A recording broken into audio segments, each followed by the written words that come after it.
Rubicon was set in the year 2056, wherein climate change has reached so much that it has made Earth virtually unlivable due to the deteriorated air quality.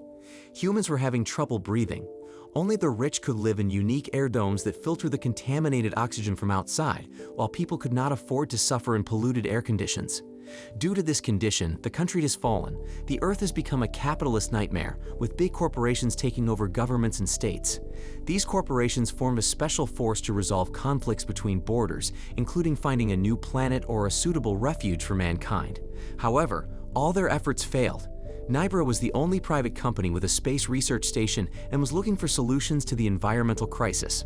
The station was called Rubicon. There were currently 5 crew members assigned there, but their tenure was over.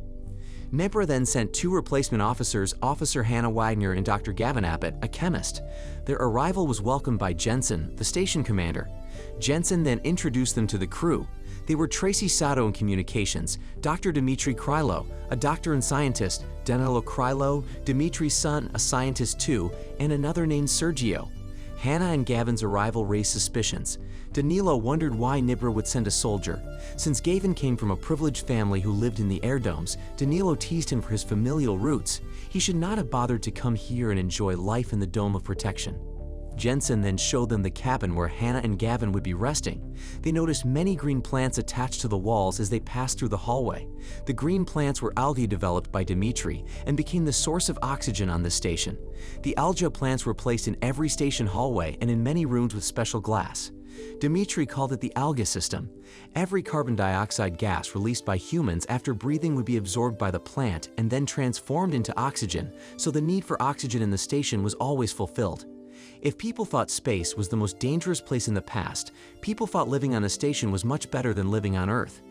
Jensen then pointed out the change in Rubicon's trajectory, that the station was moving toward the northern hemisphere because they could see the anomaly of cloud formation in the northern hemisphere. They also received news that a disaster in that place caused casualties. For tomorrow. What? Why did they change it? Apart from being a chemist, Gavin was a green activist.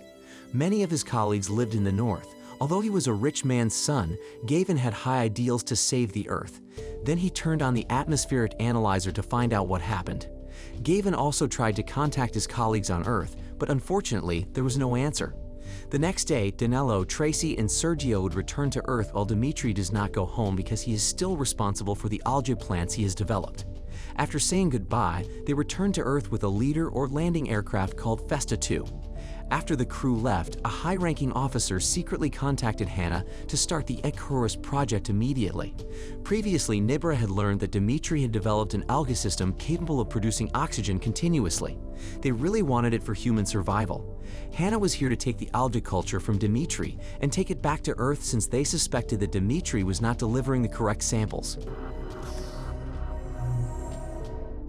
That's why the previous crew was suspicious of why Nibra sent a soldier on the pretext that she would become a navigator.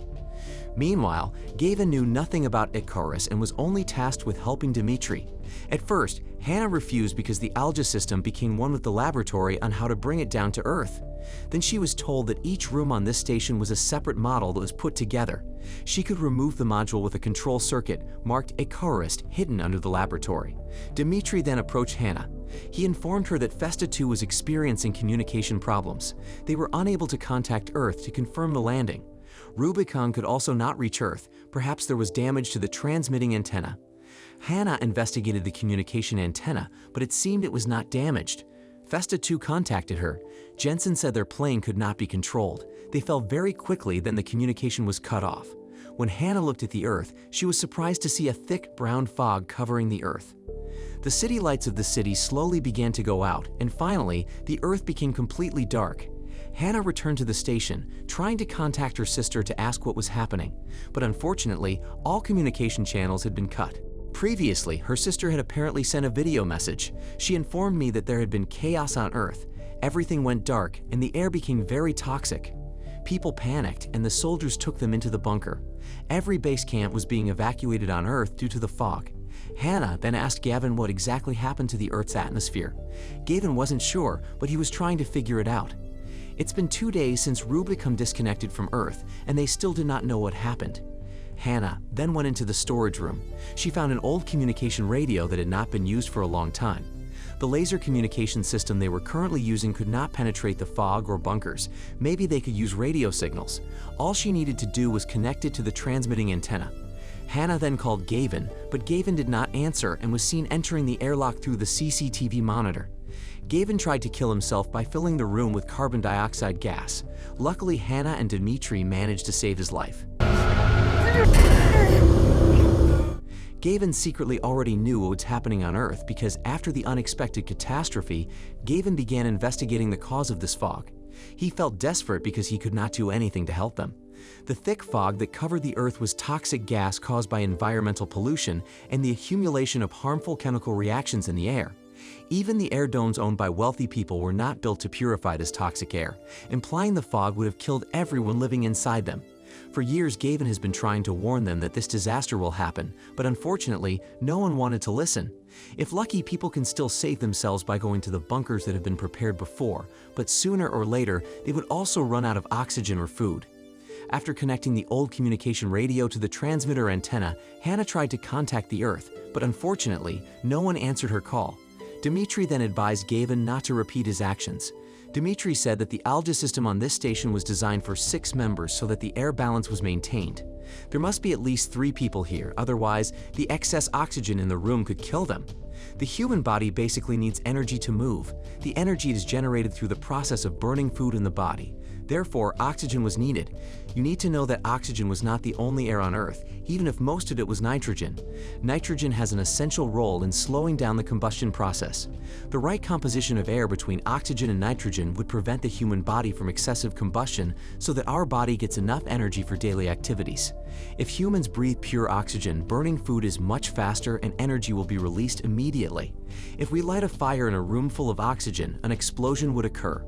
Breathing pure oxygen did not mean that our body would explode, but it would trigger a series of chemical reactions that can damage the body.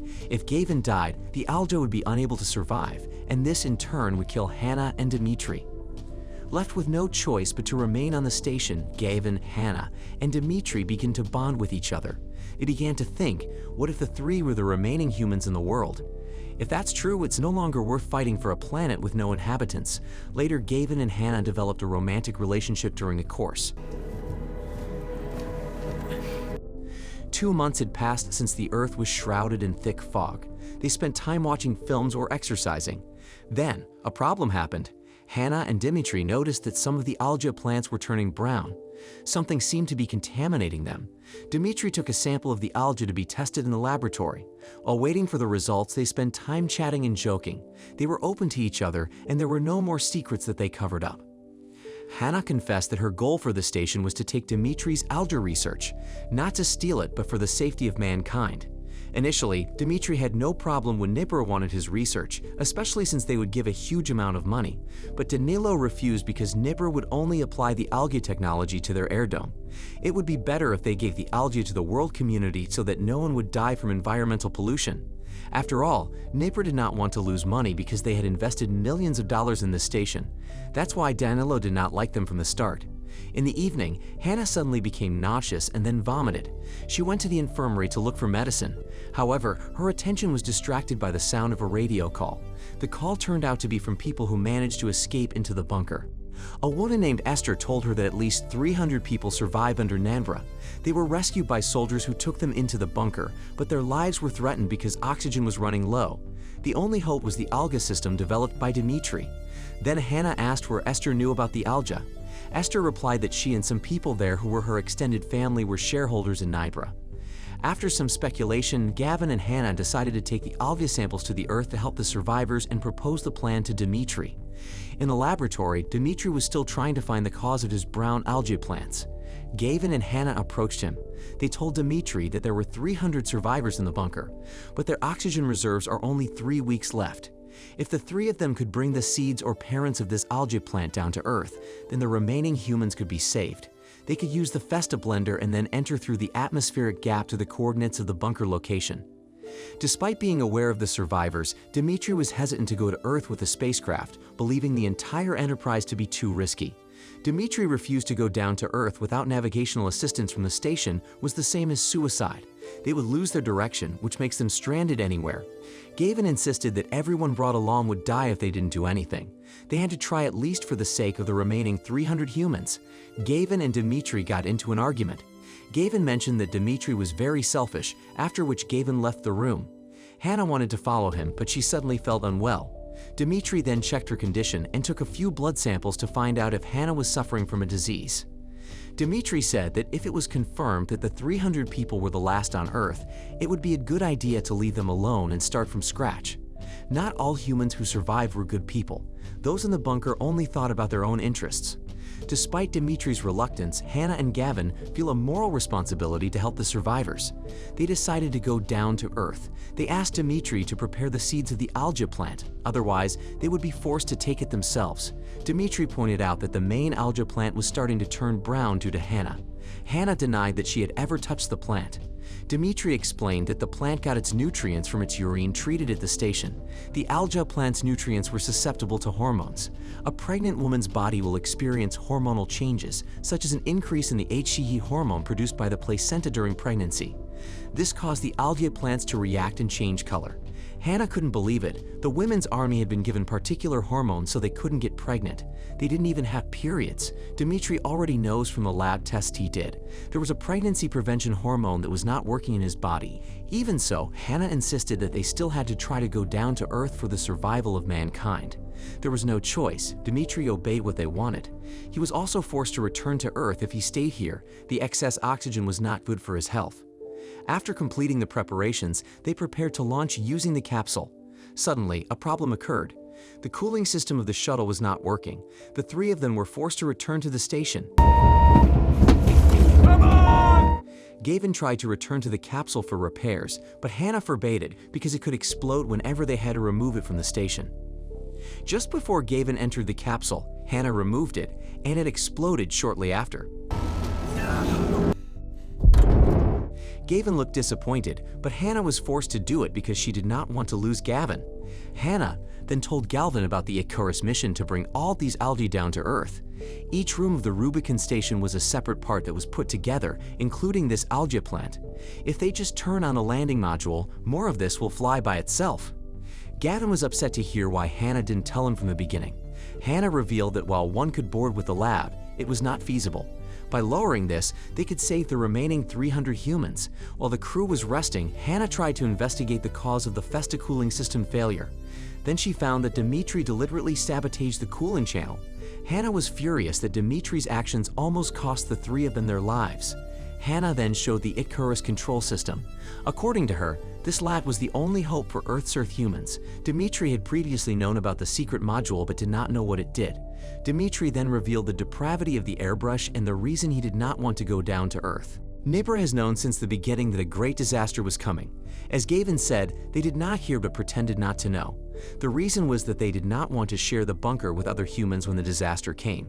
The shelter was minimal and will not be enough to accommodate all humans on Earth.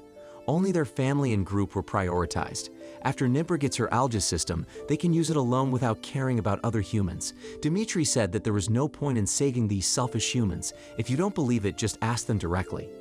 The next day, Hannah contacted Earth. She said that she was preparing to carry out the Icarus mission because this was a military operation Hannah wanted to coordinate with the soldiers on Earth. Then Esther noted there were no soldiers here. There were only them and civilians, who were mostly her family. Casually, Esther said not enough space for them. So it was true what Dmitri said.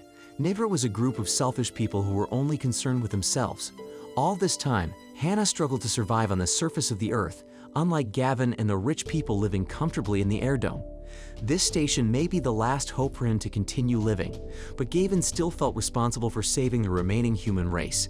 Gavin locked himself in the lift and said he would finish what they started. Later, Gavin held Dmitri prisoner and closed the door to operate Icarus and take the ship down. Because there was no choice, Hannah was forced to join him. Just before the shuttle was about to take off, Hannah changed her mind and stopped the entire operation by destroying the machine. That way, there was no longer a way to return to Earth. She told Gavin she wished to stay inside the ship and could not sacrifice her child's life to help the calloused rich. Gavin regretted Hannah's behavior even though they had the opportunity to return to Earth. Since that incident, Gavin and Hannah no longer spoke to each other. In his room, Gavin thought hard about what he had to do so that Hannah and Dimitri would return to Earth. Meanwhile, Hannah, who felt guilty after damaging the Icarus module, came to Gavin's room, but Gavin was not there. Hannah then went around looking for him. Hannah was shocked to find Gavin killed himself in Erlov's room. Now there were only two of them left. Hannah immediately understood why Gavin committed suicide. The minimum number of people in the station was the reason. If less than 3, then the excess oxygen would kill them both. Gavin forced his will so that Hannah and Dimitri had no choice but to go down to Earth. Dimitri then said it was confirmed that excess oxygen could damage their bodies, but his words about the minimum number of crew of 3 people were just his tricks. He said it to prevent Gavin from killing himself or doing other silly things. Dimitri just wanted to keep them both safe. After all, he could still reset the oxygen production capacity produced by his algae system. Years later, the baby that Hannah was carrying was born and grew up. The little boy was named Naf, and their lives seemed happy. One day, when everyone was asleep, Naf heard the sound of radio messages in the control room. It had been a long time since the device had sounded. There was a conversation between the little children who said the communication device they found was functioning normally. The children had accidentally connected to the Rubicon station. Then Naf asked who they were. Were they from inside the city? The children said that they were from Camp Earth South. Then they asked Naf where he was. Has he been able to play outside? Naf replied that he was currently in Rubicon. His mother forbade him to go out because they couldn't breathe outside. The children thought Naf was still in the northern hemisphere, where the worst disaster occurred. It told Naf to tell his mom if they wanted to come to his place. The adults until now have always tried to find out whether there are human survivors other than them. They don't care who they save, whether the rich people who have been living comfortably in the dome or not, because the most important thing is to maintain the survival of mankind. Naf then looked out of the window. He saw the southern part of the Earth, where the thick fog that covered the region was slowly disappearing. Because of that, the radio communication signal on Earth could connect with Rubicon. Sooner or later, Hannah and Dimitri would discover that the Earth has recovered, and in time, they will definitely return to Earth. And finally, the film was finished. This film's storyline is quite simple, telling the story of the destruction of the Earth and the drama of disputes between crews in solving every problem. There are many moral messages in this film that describe human traits, such as the selfish attitude of humans during mass disasters. A high sense of idealism for personal desires overrides rationality, and when they are expected to choose whether to save humans or continue a new life with the limited abilities they have. This film is fascinating, even though the rating could be better. Throughout the film, much dialogue could be more explicit about where it is going, confusing the audience and guessing what they are doing. Although in the end, one by one, the mystery is revealed. So, what do you think about this movie? Leave it in the comments below, and if you like the video, please like and subscribe for more movie recaps. See you in the next video.